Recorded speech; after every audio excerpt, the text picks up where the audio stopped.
Hello, everyone. My name is Marion Fourcade, and I am Director of Social Science Metrics. So finally, we apologize for the delay. We had a little bit of a snafu. We had to change computer because the computers we were relying upon died, which I guess is a fitting story for the pandemic, right? It's happened a lot. I am delighted to welcome you to Social Science Matrix, and I want to thank everybody who's joining us today, both in person and online. So official figures place the number of deaths in the United States today from COVID at just short of 1 million people. We know, of course, that we have already crossed that we have passed that number, given that death reporting is very delayed. Meanwhile, the number of people who have been directly affected by this death is much, much larger. Recent estimate place it at about 10 million people who have lost somebody very close. And that's not even mentioning the yet much broader impact of on and off social distancing, shifting economic ground, and other challenges associated with the pandemic. So we thought we wanted to have a panel on this question: how does a society cope with such large-scale trauma and tragedy, and especially when it is so unequally distributed? So we have assembled a remarkable panel to address this question. We have 3 in person and 1 who's going to join us online as well. And we are very grateful to those 4 Berkeley faculty members who have accepted to discuss the physical, material, and psychological toll of the past 2 years, and to discuss it at the very end of the semester. Today's event is part of our Matrix On Point series, which is a series that promotes cross-disciplinary conversation on today's most pressing issues. We are pleased also that the event is co-sponsored with the UC Berkeley Department of Psychology, as well as the Greater Good Science Center. And it's an important moment also for us because it's the final Matrix On Point of the year. I want to use this time to thank the Matrix team, Chuck Kapelke, Eva Seto, Julia Sijek, and Sarah Lee, who have helped put together all of our events this year. So now let me introduce our moderator, Iris Moss. Iris Moss is professor of psychology in the social and personality psychology area at the University of California, Berkeley. And she directs the Emotion and Emotion Regulation Laboratory, which studies emotions, their regulation, and links with well-being and health. So without further ado, I turn this over to Iris, and who will introduce our panelists and kick off our conversation. Thank you so much. All right. Thank you so much. Thank you for organizing the panel, and thank you all for joining today in person and over Zoom. And as Professor Fourcade laid out, this panel really couldn't come at a more important and urgent time, as we're nearing 1 million people who have died from COVID in the US alone, and then 6.3 million worldwide. And of course, we have to consider, in addition to those already staggering numbers, the many ones who are left behind and the ones who are indirectly killed due to COVID, of course, and all the other mental health and economic fallouts of the pandemic. So I think our task today is to begin to take stock of this personal and collective suffering and all their interrelated psychological, health, and economic dimensions. And I think as social scientists, one particular theme will be the unequal distribution of the many burdens of the pandemic along racial, gender, and socioeconomic lines, among others. And I think, though, in addition to documenting and understanding the suffering, we might have a second task today. Maybe it's a task or an opportunity to see the pandemic, in the words of Arundhati Roy, as a portal. And the idea of pandemic as a portal I think, is that the suffering and the inequality of the suffering forces us to face squarely things that have been happening perhaps in our society for a long time beyond the pandemic.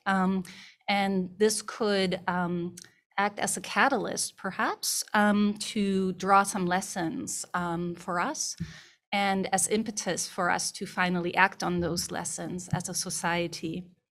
So hopefully, and perhaps we can together think about how we can reimagine and transform our society based on these lessons that we might see as social scientists today.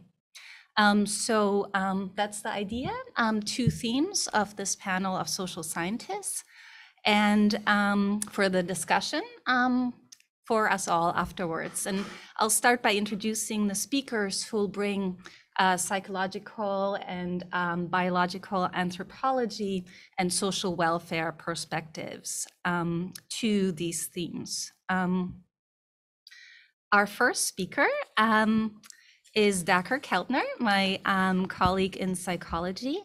And Dacher is the founding director of the Greater Good Science Center and a professor of psychology at UC Berkeley. And Professor Keltner is the host of the Greater Good Science Center's award-winning podcast, The Science of Happiness. And he's also a co-instructor of the GGSC's online course of the same name. Dacher is also the best-selling author of The Power Paradox, How We Gain and Lose Influence, and also one of my all-time favorite science books, Born to be Good. And he's a co-editor of The Compassionate Instinct. And our second speaker will be Andrew, or Andy Kim, who's an assistant professor here in biological anthropology. And his research integrates biological, epidemiological, and anthropological approaches to understand how social oppression becomes embodied and produces health inequalities in historically marginalized communities. And his current work traces the biosocial mechanisms underlying the intergenerational mental health effects of violence from apartheid in South Africa. He's also leading a study on the perceptions, experiences, and mental health impacts of COVID-19 in tertiary psychiatric hospitals in Johannesburg. And his research is currently supported by the National Institutes of Health, the National Science Foundation, the Social Science Research Council, and the Wenner-Gren Foundation.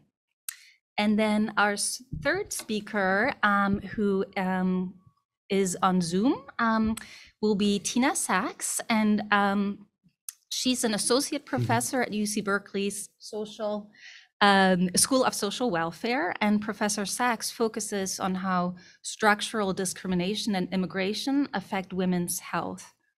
Her current work investigates the persistence of racial and gender discrimination in healthcare settings among racial and ethnic minorities who are not poor. She published Invisible Visits, Black Middle-Class Women in the American Healthcare System.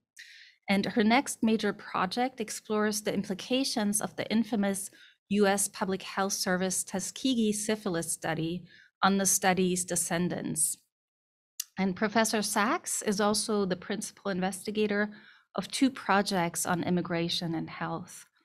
And she also leads a study of gender dynamics and food stamp participation among Latina immigrants in California. These are our panelists, and I think the plan is to have 3 presentations, about 15 minutes each, and then we'll have together a discussion. And we'll start with Dacher Keltner. Thank you, Iris.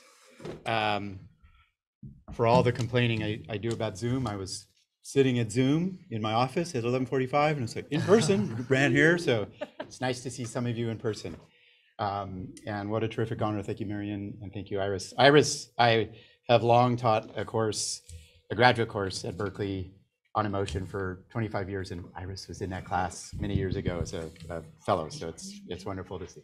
All right, So if we could start up my slides, and in the spirit of what Iris talked about, I'd like to talk about the peril of this all in this moment, and what I see to be a couple of portals, opportunities. I think we're all reflecting on new ways to approach things, and that's material for you if you want to get in touch with me or the Greater Good Science Center. Next slide.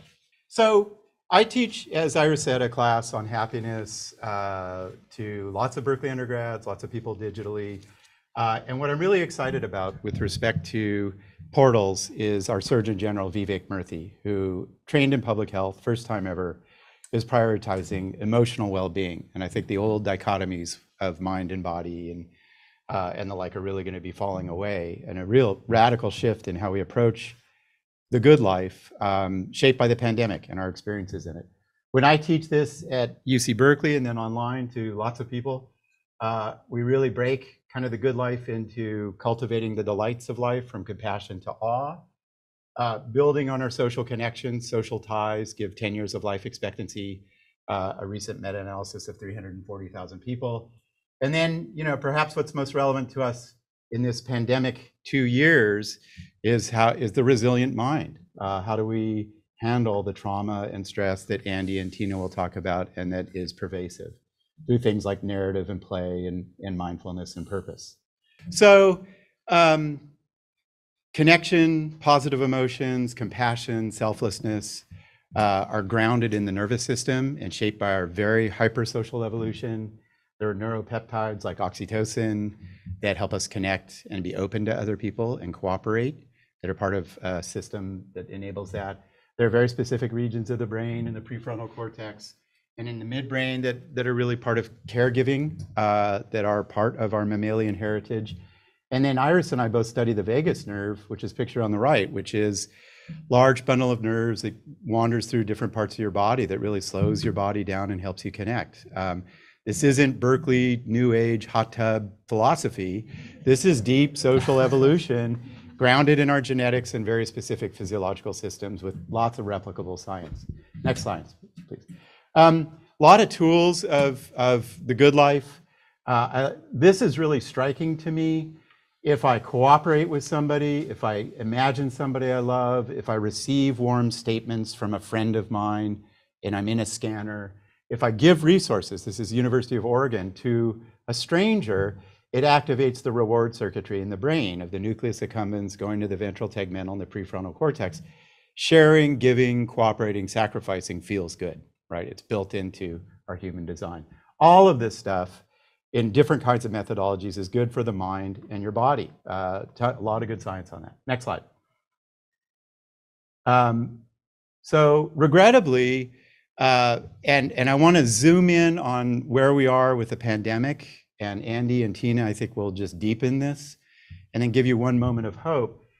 We live in an age of anxiety. There is no doubt about it, although it's contested in certain epidemiological samples, nationally representative samples. People are getting more stressed, and you'll see women a little bit more stressed than men, because they often have to live with men, my advisor used to joke. College degrees help you with stress. Don't believe people who critique college. It's more stressful to have less money, as Andy and Tina will certainly illuminate. That's an illusion out there. It is hard to not have money. Next slide. And we think about this, and I'll move quickly here, because I think you're going to hear two spectacular in-depth presentations of this. Part of it is systemic inequality, just a Berkeley theme of these factors and being treated differently. Being around a sexist man, if you're a woman, activates the stress system. Availability of work, the quality of education. Systemic inequality is part of our struggle. Next slide. I do a lot of work in the happiness class countering what Barry Schwartz, who's now a visiting professor here, Homo economicus, this ideology that says that all of life's about self-interest, perfectionism, materialism, consumption. It's easy for Berkeley people to critique that, but that's in the fiber of our ideology in the United States. And in fact, a lot of these basic processes are very hard on our minds and our bodies. And our Berkeley undergrads really suffer from this stuff, I assure you. Next slide.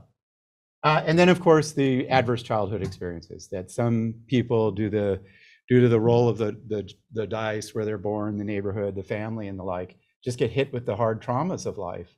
I do some teaching in San Quentin prison, and when you talk with these extraordinary human beings and hear their life stories, they get 10 of them, right, by the time they're 5. It is humbling to hear. Next slide. So Andy will build on this, Tina will build on this. What we know is stress hyperactivates cortisol release and your endocrine system. That affects the immune system. When it's hyperactivated, cortisol will shut down your immune system but then lead to elevated inflammation processes, which makes you vulnerable to every imaginable health condition possible. It's a 21st century pathway to disease, which is chronic inflammation, right? A little branch of cells called the cytokine cells that are part of your immune system response to pathogens. Our minds treat threat and loneliness and sexism, racism, poverty as pathogens, and we're chronically inflamed, which has been a big story in the pandemic. Next slide.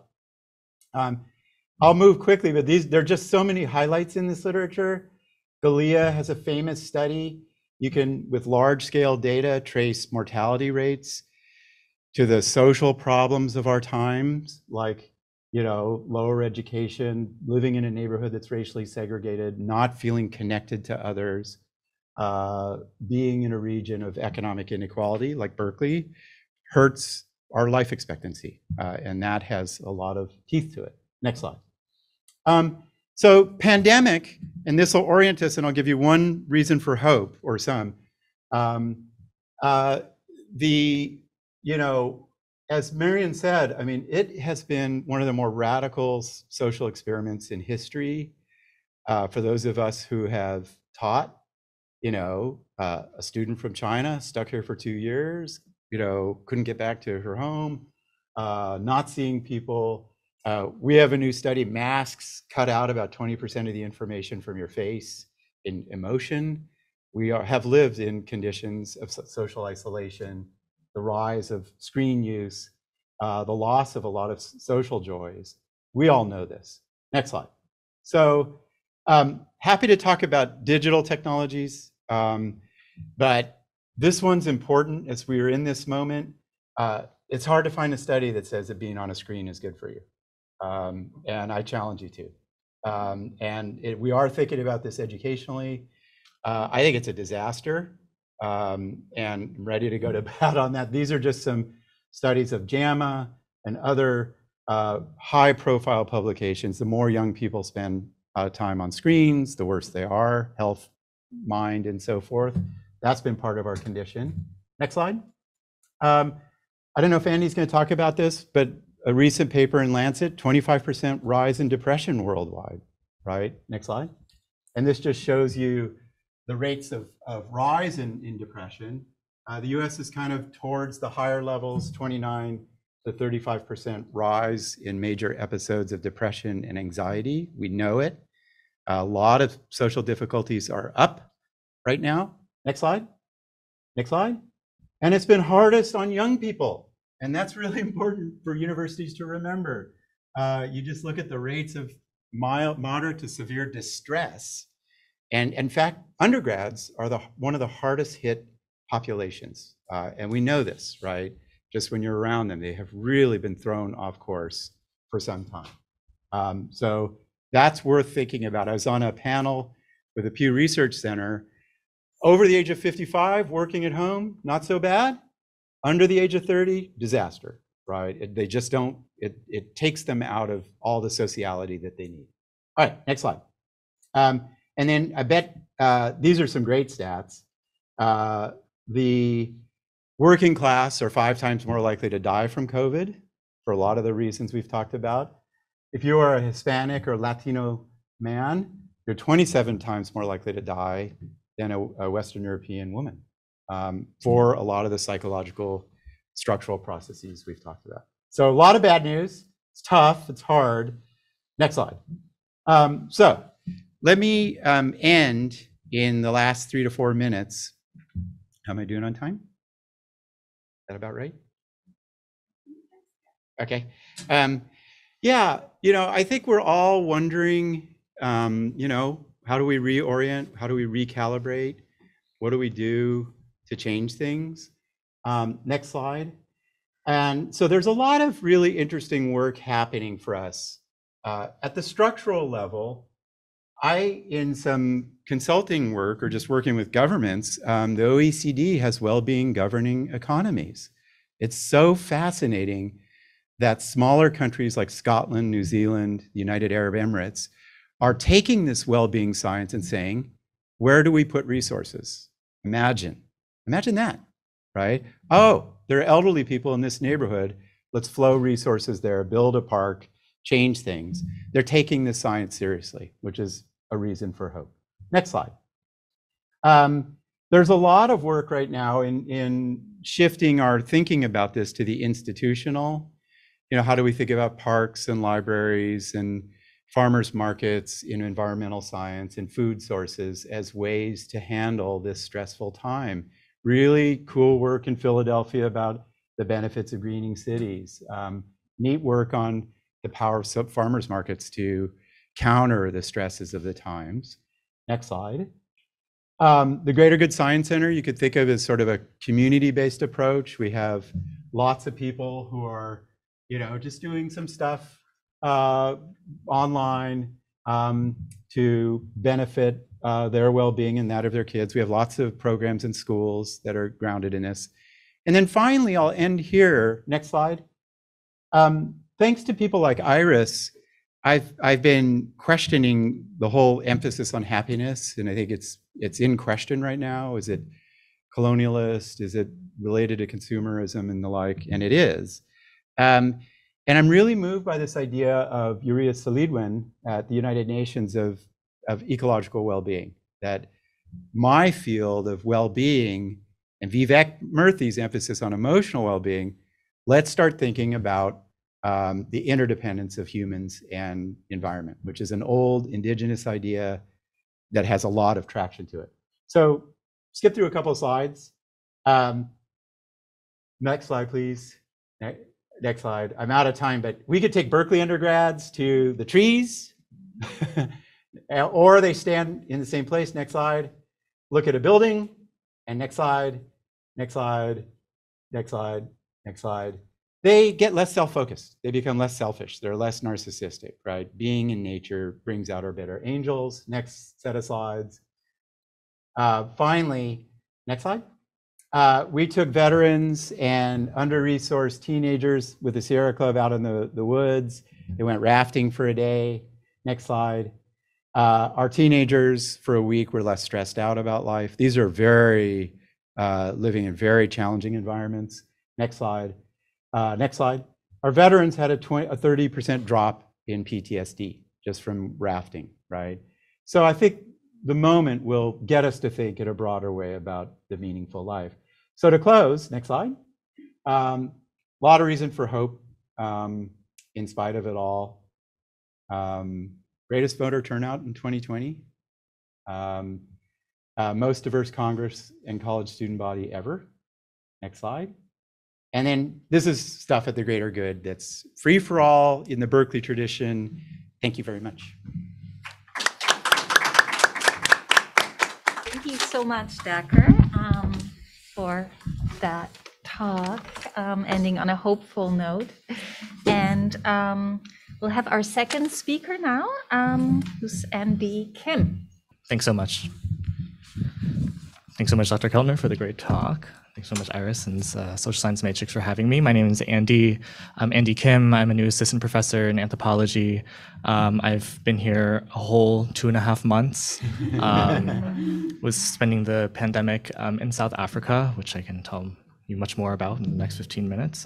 It's been quite the transition coming from South Africa to the United States, where we thought that the US was going to fare a lot better than many places around the world. I had a lot of funding agencies ask me to come back, and little did they know that the United States was actually going to be the place that was dealing with COVID in not so great ways compared to other countries. And hopefully there's some things that we can learn from other areas across the world that are less resourced to be able to bolster our response to emergencies, healthcare emergencies now and in the future.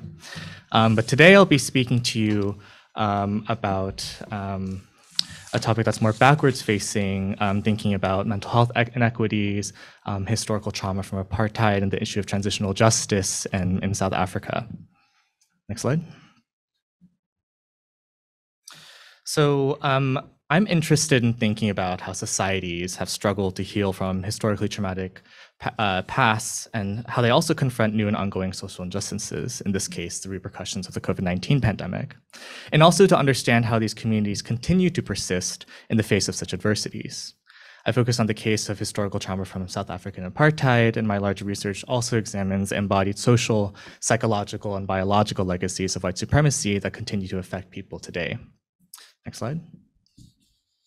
Since South Africa's transition from an apartheid state to a democratic republic in 1994, the country has undergone a series of national and local processes to address their violent and painful past and to transform the country into a stable and peaceful state. Next slide. Conversations and debates about transitional justice in South Africa after apartheid continue to unravel and are quite complex. Decolonization took place in 1994 after the country's first democratic election took place, leading to Nelson Mandela's presidency. But the legacies of apartheid have famously persisted and reappear in different forms: persistent economic inequities, gender-based violence, rural-urban divides and life outcomes, and a wide variety of others. Now, to redress the past injustices of the apartheid regime, a number of initiatives have taken place to achieve transitional justice, especially with regards to public health, which is the focus of my work. And here, the definition of transitional justice that I'll be using is processes and mechanisms associated with the society's attempt to come to terms with the legacy of large-scale past conflict, repression, violations, and abuses in order to ensure accountability, serve justice, and achieve reconciliation.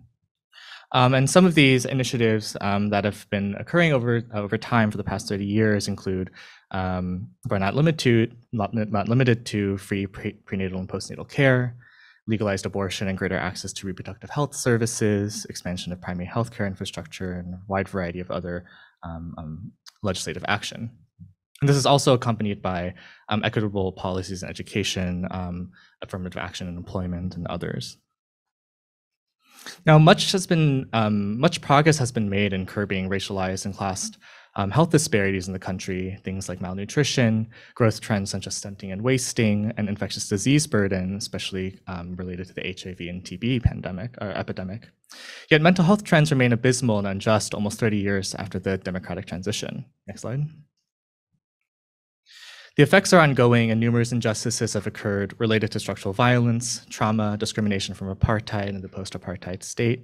And these include massive health inequities, major tragedies in mental health care, and a reoccurrence of apartheid violence, such as the intersections of racism, classism, and spatial violence, as well as new issues that compound these legacies of apartheid, such as corruption and the recent state capture. Next slide. Here I highlight a recent mental health care tragedy that occurred in Johannesburg, South Africa around 2015 called the Life Esidimeni tragedy, where the Department of Health in South Africa cut ties with a third-party mental health care facility that housed severely mentally ill individuals. The public psychiatric care system was not aware of the dissolution of this relationship with the Life Esidimeni system, eventually leading to a large number of severely mentally ill patients to be discharged to under-resourced NGOs and hospitals, and unfortunately leading to over 178 deaths among mental health care users, especially those with severe mental illnesses. There was very large and prolonged arbitration hearing to achieve justice for these individuals, especially the families who lost loved ones. But as we see in similar terms with the issues related to the failures of the Truth and Reconciliation Council, which I'll talk about in a bit, these processes of reconciliation are hopeful but yet flawed. Next slide. So while the world celebrated the Truth and Reconciliation Council Committee for making serious efforts to face the pain and suffering that apartheid caused, and for attempting to facilitate reconciliation and psychological healing, the post-apartheid state has continuously been met with chronic disparities in psychological illness, major injustices in public mental health care, ongoing social inequity. And while the TRC was not seen to be perfect, the failures of the TRC to institute reparative action, nevertheless, serve as a metaphor for the larger treatment of mental health issues in South Africa. Consequently, the ongoing psychological burdens from an apartheid past represents an ongoing failure in the agenda for transitional justice in post-apartheid South Africa. Now, these are most seen in the current trends in mental health disparities today. South Africa reports one of the highest rates of psychiatric disorders in terms of prevalence rates across the entire sub-Saharan African continent. Approximately 1 in 4 cases are considered to be severe. However, across the entire public psychiatric care system, we see a 92% treatment cap, meaning that only 8% of individuals who need psychiatric care receive it, leading to a lot of inequities and the exacerbation of already very difficult poor mental healthcare cases. And all these statistics come together to show that the system is overburdened and under-resourced. Next slide. So on top of these legacies, these psychological legacies of apartheid that occur into the present day, unfortunately, as it's beginning in 2020, the mental health care system, as well as the rest of the country, was hit by the COVID-19 pandemic. Next slide. So the first case of COVID was detected on the 5th of March, and 3 weeks later, President Cyril Ramaphosa instituted a national lockdown, which was lauded by, at the time, as one of the most strict, if not the strictest lockdown policy in the country. And even though public health officials were quite optimistic about the fact that that the country was taking COVID seriously, there were a lot of negative repercussions that were coming as a result of this strict state enforcement, especially regards to militarization of low-income communities of color, particularly located in townships in rural areas across South Africa. And the entrance of COVID into South Africa was particularly concerning, not only because of the high rates of social adversity, such as poverty and unemployment, but also the elevated rates of existing comorbidities, such as HIV and other non-communicable diseases, which we now have seen are particular risk factors for poor COVID prognosis, as well as long COVID symptoms as well. Next slide. In terms of the case of mental health in COVID-19 in South Africa, there are a number of concerns that arose not only in the beginning of the pandemic, but across the course of COVID and the lockdown in South Africa. We now know that the quarantine exacerbated existing social and economic inequalities, as well as existing health inequalities. People were unable to social distance, especially due to limited resources such as space or housing. There are a number of adverse social conditions faced during lockdown, and as I mentioned, especially during the beginning of the lockdown, high rates of militarization and police violence. A particular risk factors that people already experiencing mental illnesses were facing. So these were, higher rates of drug relapse because there were travel bans during the lockdown. Many individuals crossed provincial borders to access treatment in large tertiary healthcare facilities. They were unable to seek treatment. Some people being afraid to get COVID in the hospitals, which surely did happen. And also, we're seeing a very interesting and novel rise of neuropsychiatric sequelae from COVID-19 infection, mostly things related to more low-grade mental health conditions such as depression and anxiety, but then even very smaller rates, but of very intense mental health conditions such as psychosis, symptoms like psychosis, schizoaffective disorder, which were occurring in individuals that otherwise did not have mental health concerns. Next slide.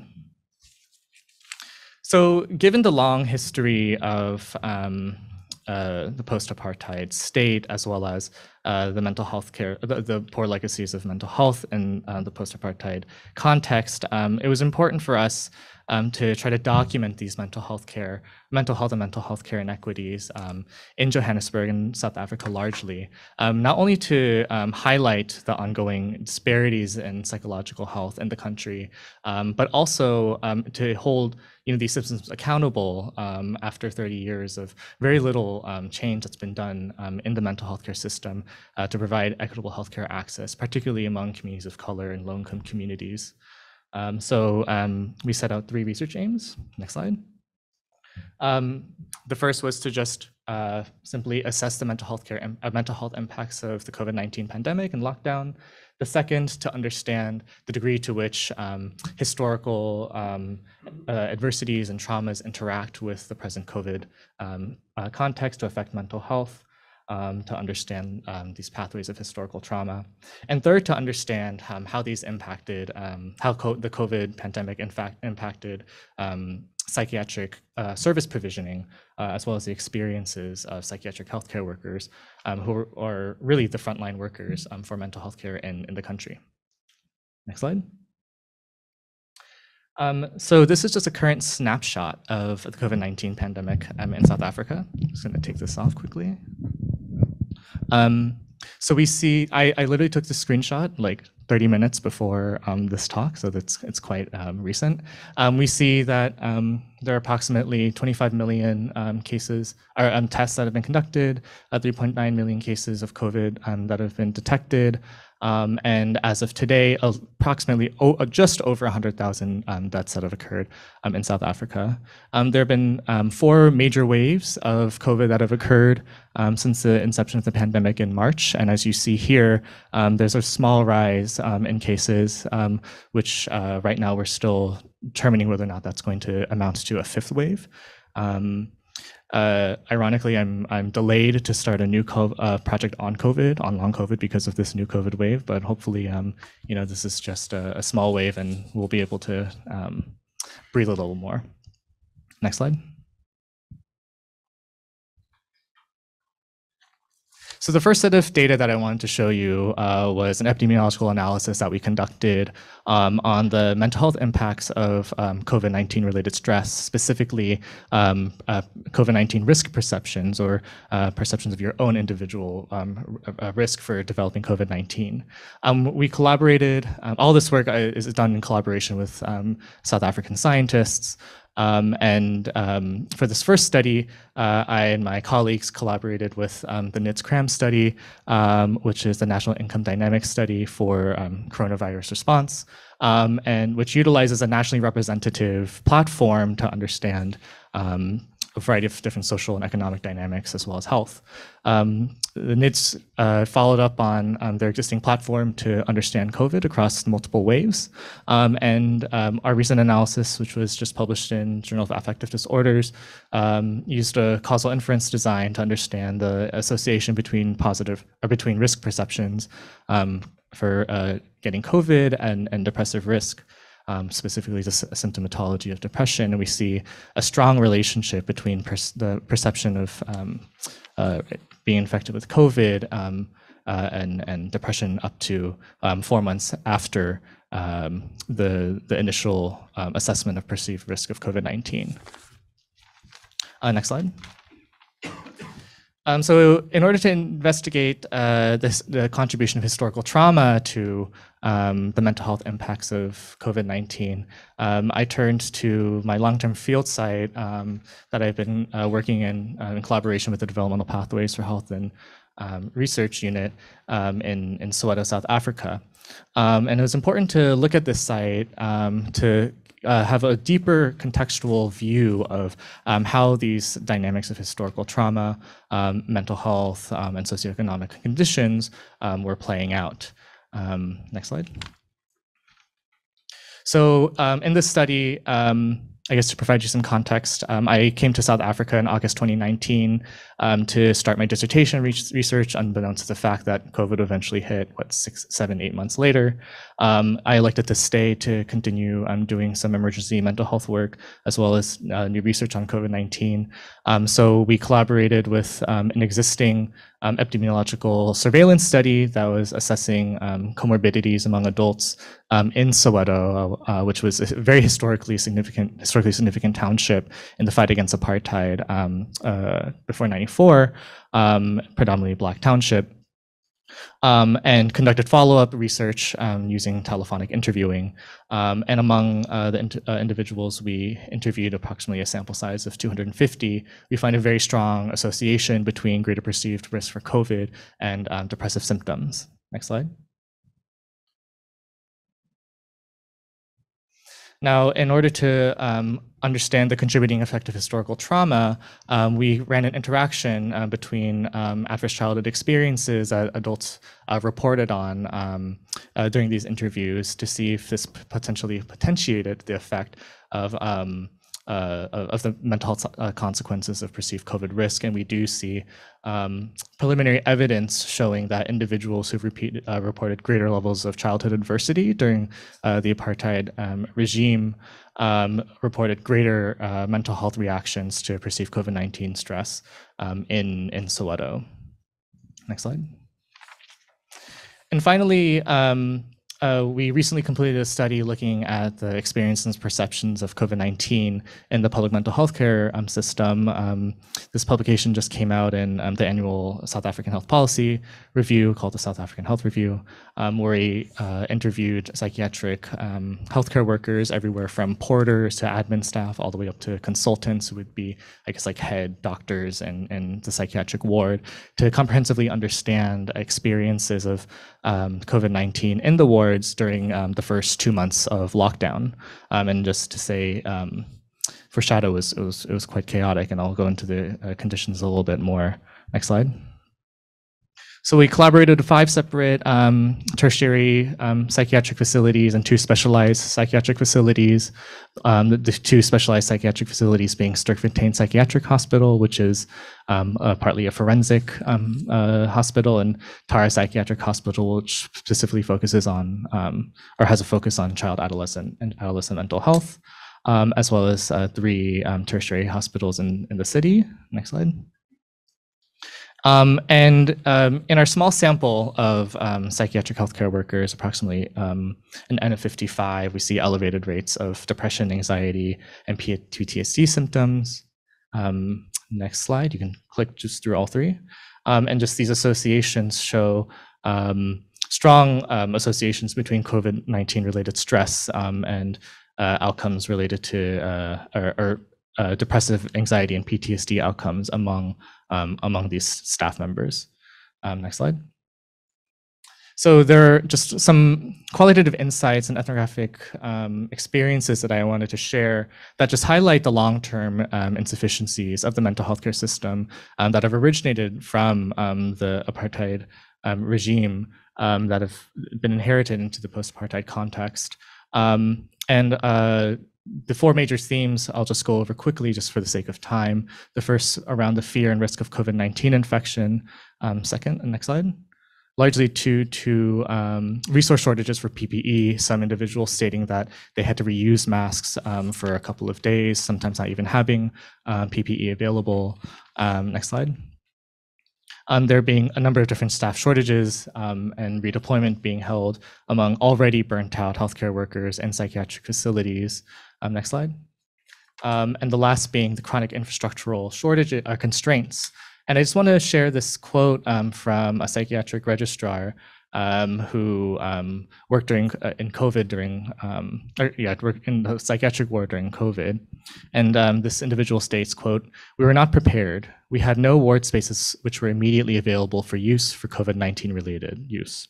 We were already struggling to adequately accommodate our usual patient population and to admit new referrals. In my mind, as things were at that time, we were not in a position to be able to handle situations such as a pandemic or a major public health emergency." Now, this account came from a hospital that has originally had 800 beds available, but only 560 were actually available for use at the time, and just represents a larger trend that was occurring from the transition between the apartheid state to the post-apartheid state, where tax expenditures were severely limited for the use for public mental health care services, and continuing to benefit the revenue that was provided for private healthcare facilities, which largely assisted white adults living in urban areas, which also meant fewer resources for Black and colored and Indian communities in rural and also urban areas. Next slide. So I just wanted to end with a few solutions that we've been looking into for our work. All this work is still ongoing, but there have been some trends that we've been really excited about that we'd like to put forth. Next slide. The first is around the decentralization of public mental health care, and specifically integrating them into primary care facilities, and the issue of task shifting. During the apartheid regime, a lot of healthcare facilities, or funding for healthcare facilities, were funneled into tertiary facilities, largely because white communities had access to private health insurance, and didn't necessarily need to rely on the public health infrastructure. Now there's an effort since the transition in '94 to increase the infrastructure for primary healthcare, especially the integration of mental health care services, and also given the lack of support for mental health care in the public sector, there's been a rather new initiative by the World Health Organization to encourage task shifting, or the education and training of non-mental health care specialists and workers to become versed in mental health care related services, whether that's screening, basic referrals, detection of symptoms, things of that sort. The next, next slide. Yeah, thanks. Second is around the integration of ancestral and spiritual worldviews of healing with biomedicine, and this initiative really highlighting the fact that colonial problems need to be solved with decolonial solutions, because of the erasure, the really chronic erasure of ancestral and spiritual practices, especially among non-white communities in South Africa during apartheid, and even afterwards. There's been a larger push for the integration of these perspectives and worldviews with biomedicine, recognizing that many people utilize different worldviews of healing and medicine, especially during times of a pandemic. Mental health specifically is quite rooted in ancestral and spiritual understandings for a large portion of individuals living in South Africa, things related to ancestral strife, connections to the spiritual world, and many, some people directly rely on sangomas or traditional health practitioners to seek mental health care. There have been really exciting collaborations between traditional healthcare services and hospitals to provide a pluralistic mental health care, as well as just general healthcare model. And we're really seeing some exciting results coming from this. And the last is really trying to continue to build power among individuals who have been historically marginalized, educating individuals, empowering them to advocate for their own health and their health care, supporting local initiatives for community activism. The HIV epidemic in South Africa was large in part combated by the Treatment Action Committee, which was a very large countrywide initiative by people either directly affected by HIV or having family members that were, to eventually mobilize an international movement to increase the provisioning of ARVs, which has led to a substantial decrease in HIV-related illnesses and deaths in the country. There have been similar initiatives for mental health, and this is an area of ongoing research that I hope to report back to you in a few years. Next slide. And that's it. Thank you very much. Thank you so much, Andy Kim, for that perspective. And our third speaker will be joining on Zoom to provide a social welfare perspective. And this is Tina Sachs. Thank you.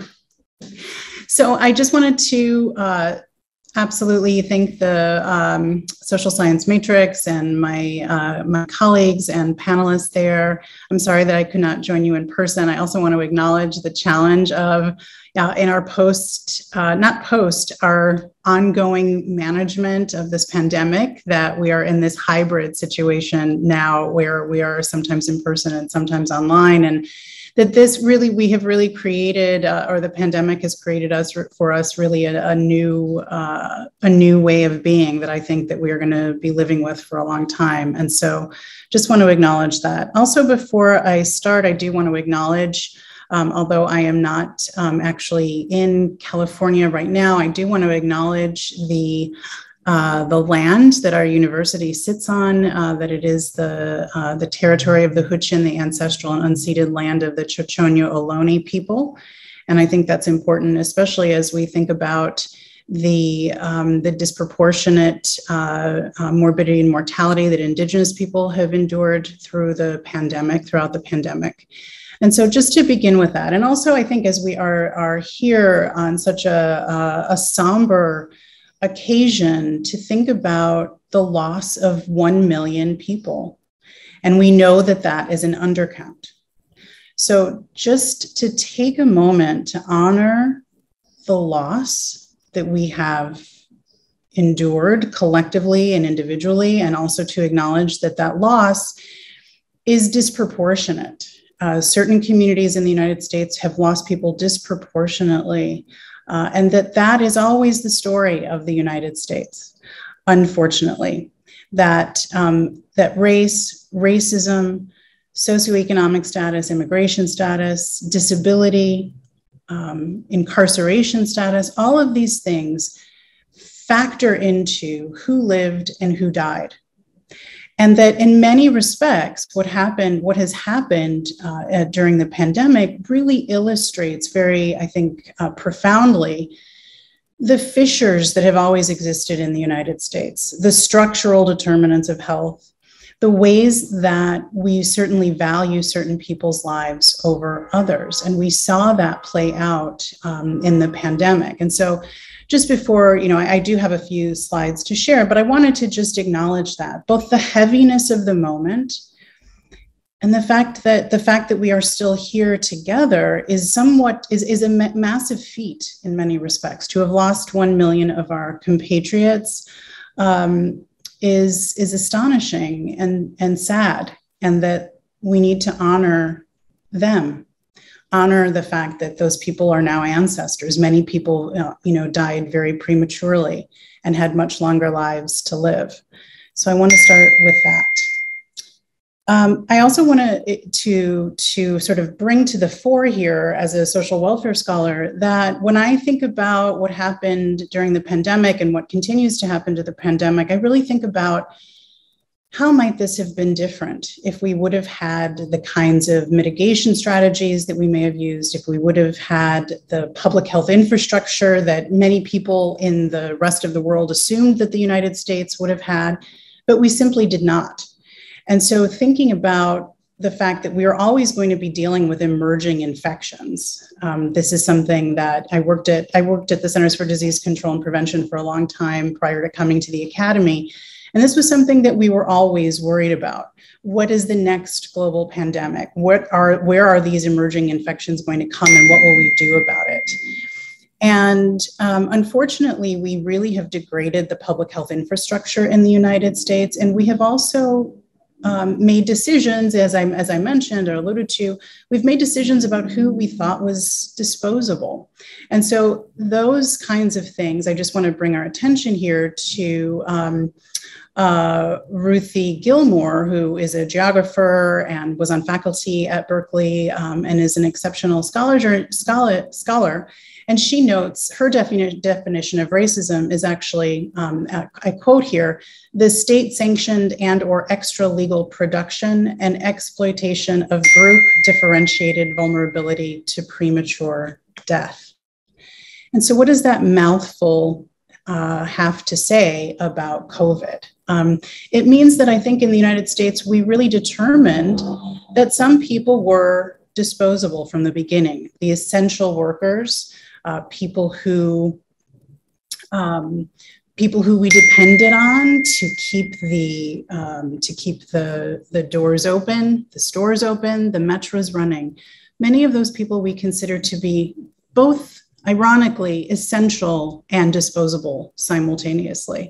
And so those are some things that I think that I want to bring to bear here in my conversation with you, and hopefully in the conversation as we move toward thinking about how did this actually happen? Let us take stock of what happened here, and let us think about how we may be able to do something differently. And I really appreciate Professor Maus, your opening with Arundhati Roy, because her work is something that is very important for me as we think about the pandemic being a portal and how we may be able to structure our lives and our societies in such a way that we don't think 1 million people are expendable. I mean, if you think about what we did, you know, the way our society was transformed after 9/11, when a few thousand people were killed, right? Our entire society was changed, as it should have been. And yet here we are, 1 million deaths and counting later, doesn't seem to be the sort of political will to think about both honoring those losses as well as putting in strategies to mitigate this loss, to deal with the structural determinants of this kind of inequality. And so just wanted to bring that to the forefront of our minds here. And I'll share just a few slides of data because my co-presenters here have done such an amazing job. So I don't want to belabor the point, but just to say that I think Arundhati Roy's work is instructive in that she admonishes us to think that, yeah, the pandemic is a portal and we can actually do better, and we should.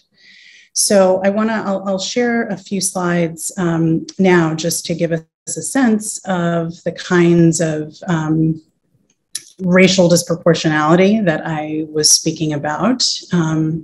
So here is just a slide to indicate the cumulative death rates in the United States and how racially disproportionate they actually are.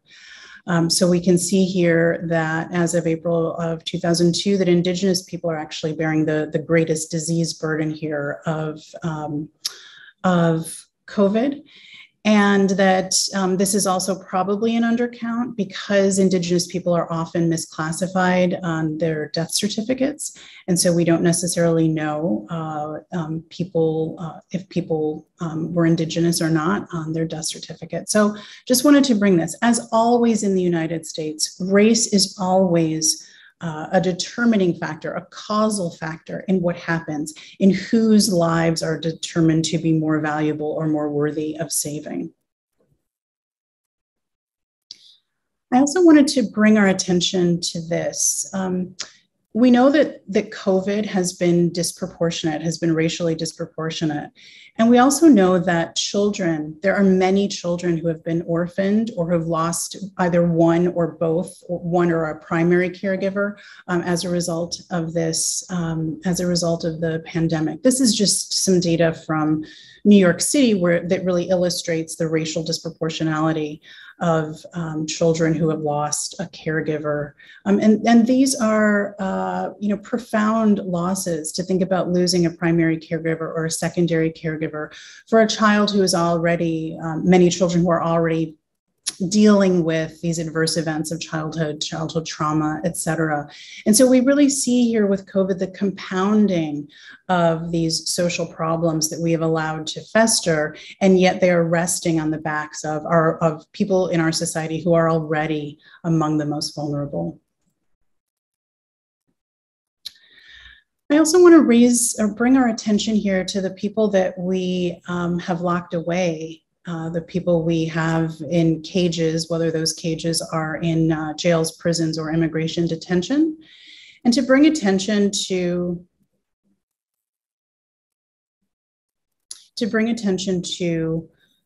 people who are imprisoned and the disproportionate effect of COVID that COVID has had on people who are behind bars.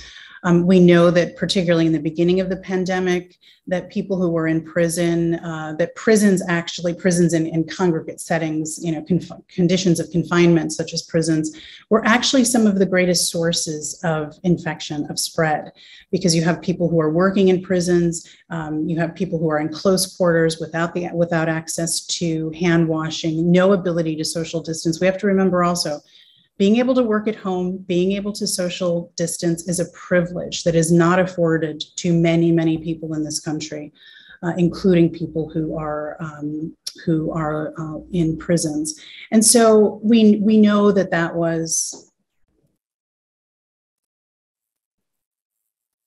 one of the conditions that led to the spread of COVID early on in the pandemic. And so I just want to make that point strongly here, is for us to not forget the people who are in prisons, because people in prisons come home.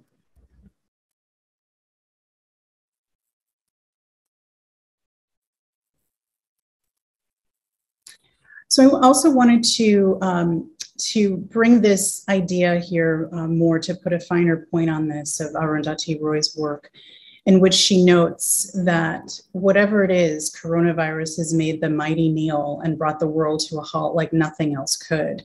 In the midst of this terrible despair, it offers us a chance to rethink the doomsday machine we have built for ourselves. Nothing could be worse than a return to normality. And a colleague of mine mentioned this to me, a disabled colleague of mine mentioned this to me, which I thought was very instructive. And she noted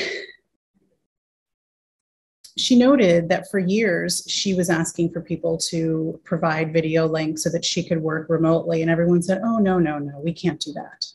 And now we have this whole infrastructure that's been put in place that should make things easier for some people, right? To make it easier for us to be able to connect, to work in different settings, et cetera. And so I want us to think about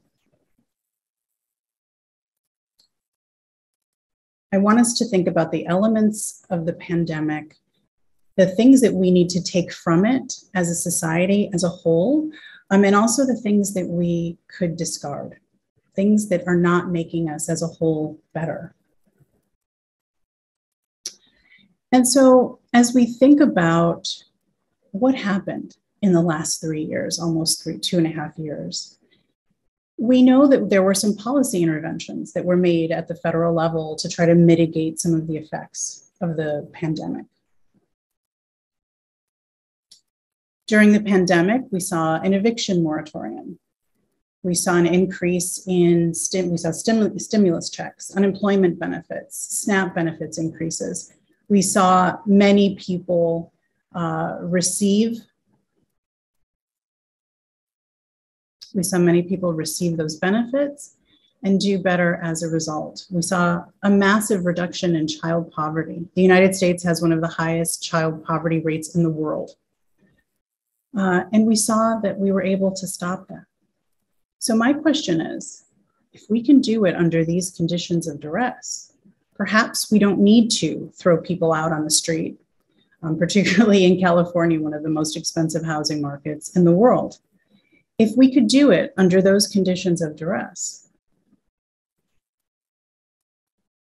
perhaps we can think differently about how we go forward. And perhaps the pandemic really might be a portal and a way to move towards something better individually and collectively. We have the policy tools to do it.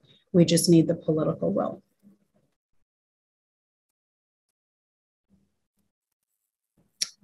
So with that, I will stop. And I know we're almost at time. Thank you.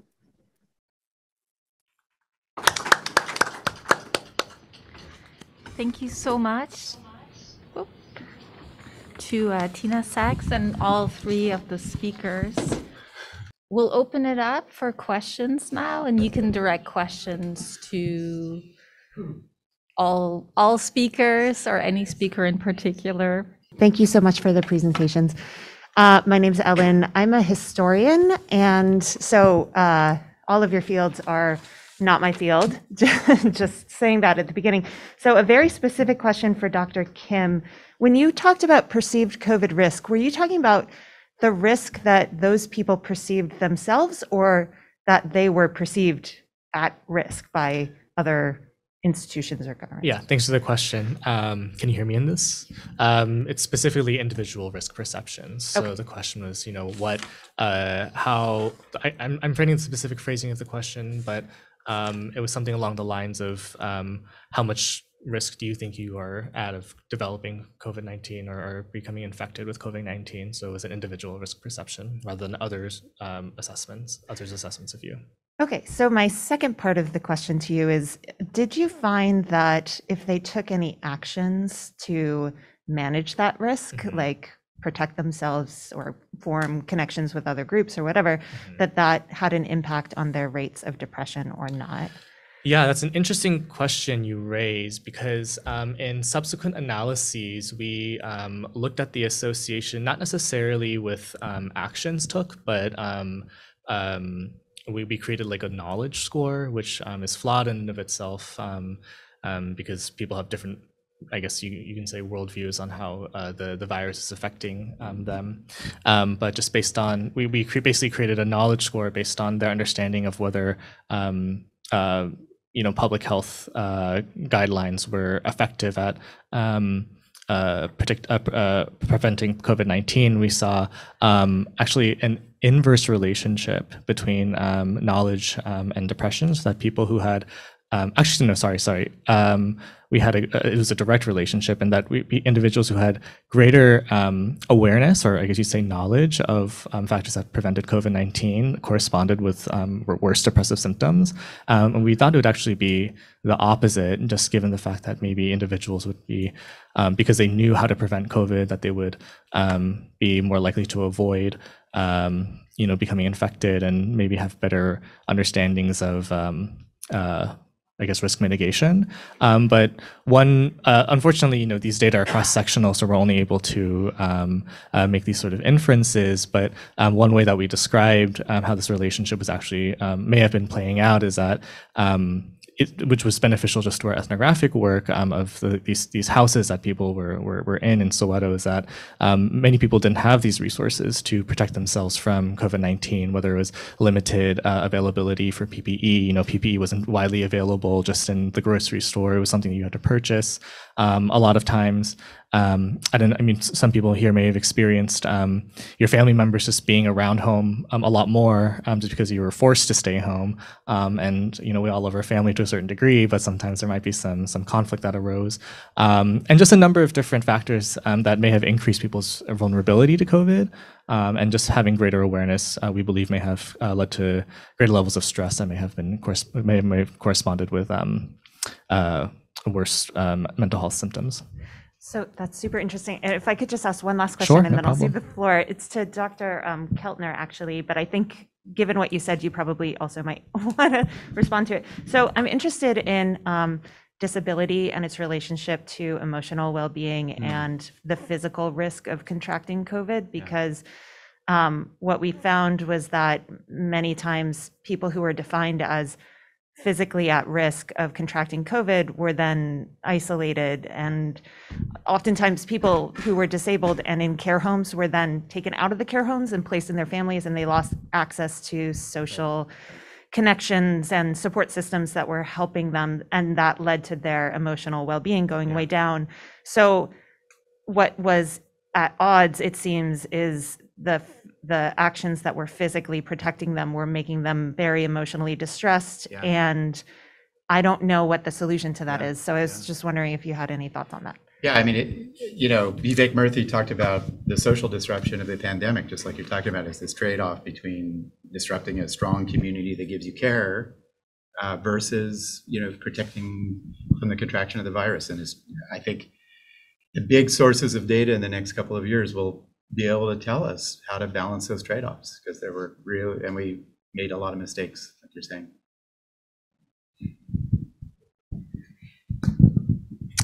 Thank you. I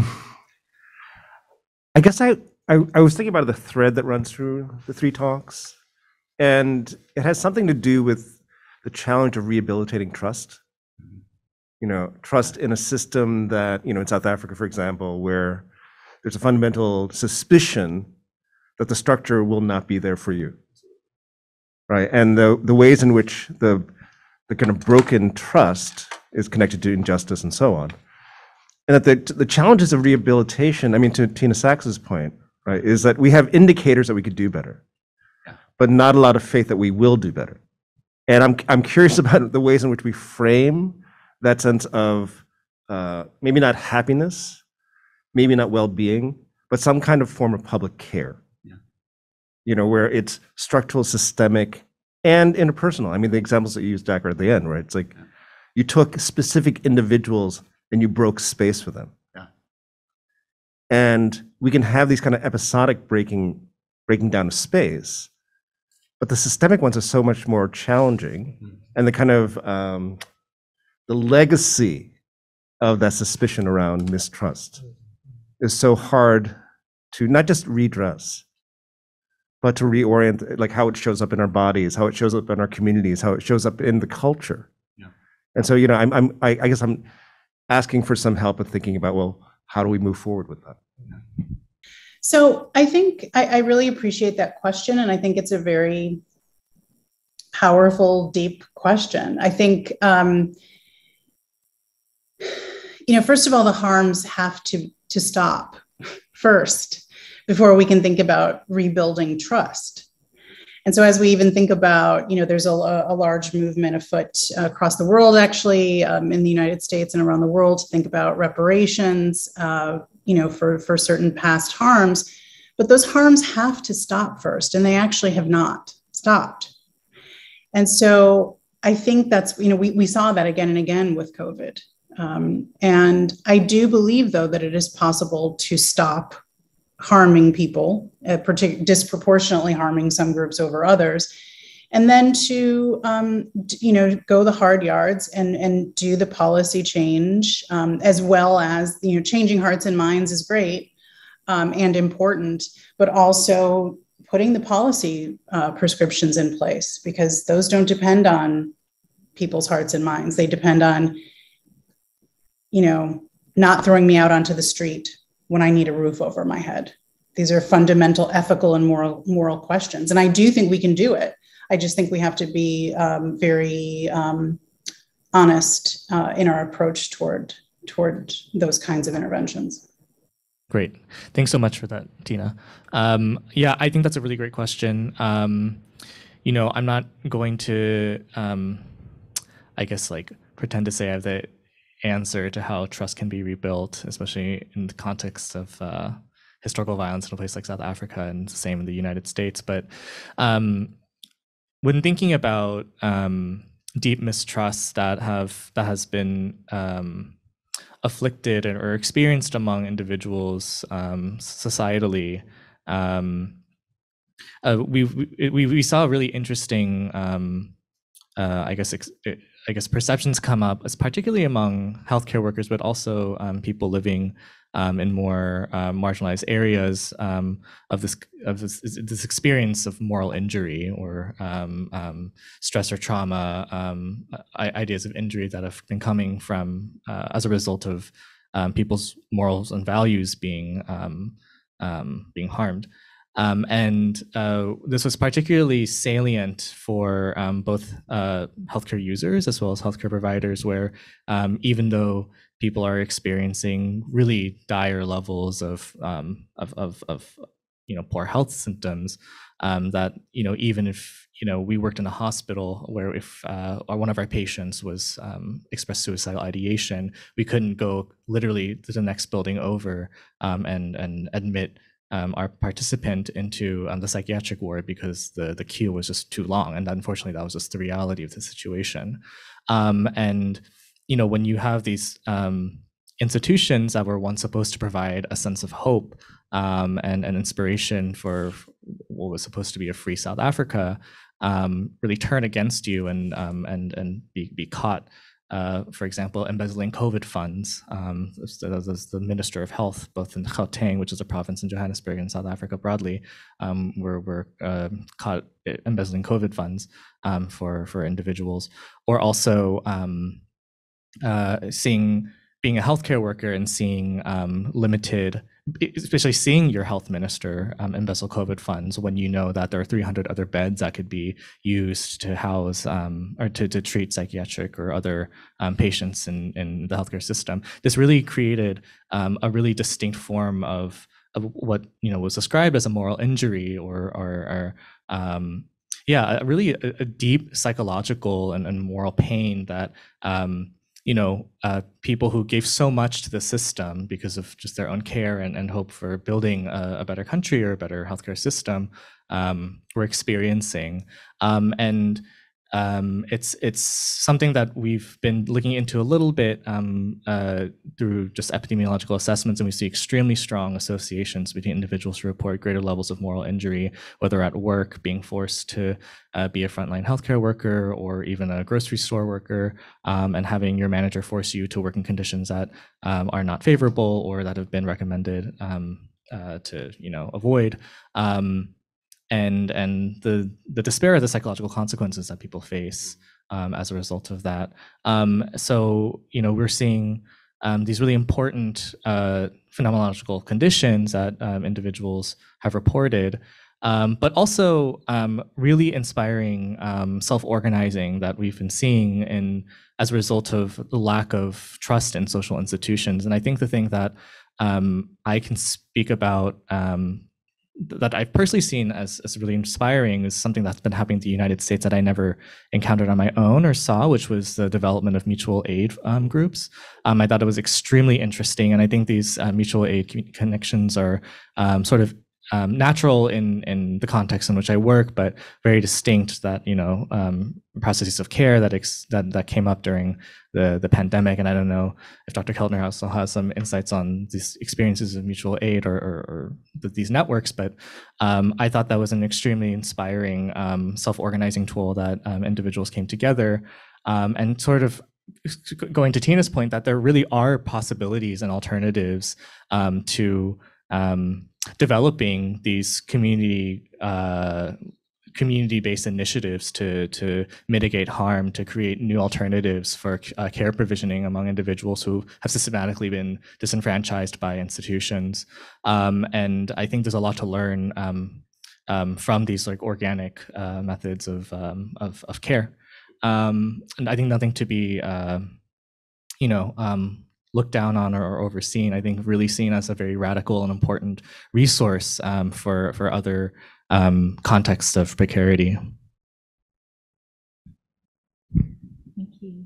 Dacher, will you comment on trust, rebuilding trust? Sorry, great question, David. And I think from the policy to what's happened organically and informally, there are, I've been really inspired by the kind of studies in younger people in environmental science, just looking at the power of farmers markets and gardens, and the proliferation of those is kind of taking the lead in building social structures, informal ones that build hope and trust. And so we need more of that too at all levels. So I see we're over time a little bit, and I also think it's probably a beautiful question. Thank you so much for that, and points to end on. So I'll say thank you again to Marianne Fourcade and Social Sciences Matrix for organizing, and the three speakers, Dacher and Andy and Tina.